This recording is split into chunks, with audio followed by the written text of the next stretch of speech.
Could you talk about what is a trust? What are the main different types? In its essence, a trust is just a relationship where somebody that we call the trustee is responsible for looking after assets for other people called the beneficiaries. Now, that responsibility is one that legally is held to a very high standard.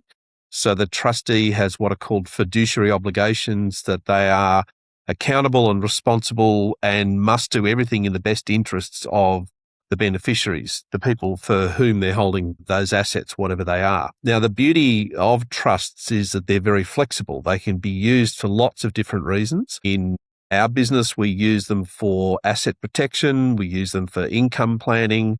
We use them for transferring assets. We use them for protecting and securing assets for a variety of reasons. So because they're very flexible and there are lots of things you can do with them, there are also different types of trusts. So people would be familiar with probably unit trusts, which are the sort of things where if you're going to invest in a managed fund, that's typically structured as a unit trust.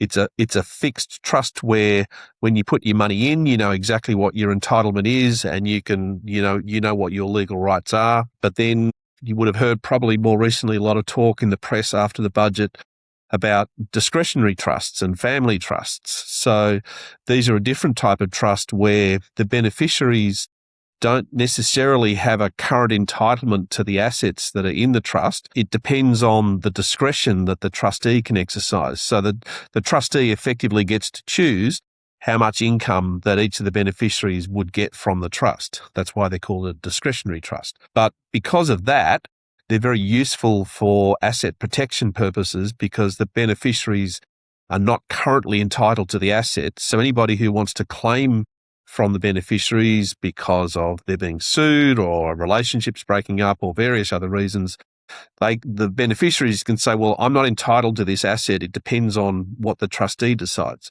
So that's why they provide protection. Now, when we talk about estate planning, we get this term called a testamentary trust. And in a will, we can, will is you give your instructions about what you want to have happen with your assets when you pass away. If we create a trust in the will, that's called a testamentary trust. And it's like any other trust, and they're nearly always a discretionary trust because we give the person who's going to be the trustee the discretion to manage and look after the assets. But the big difference is those trusts don't come into existence until the person passes away. So that's in contrast to the other main type of discretionary trust, a family trust, where we set it up under a trust deed now, and the trust operates straight away. So in a testamentary trust, the one that's set up under a will, it only comes into existence when the person passes away. So we do that for estate planning purposes.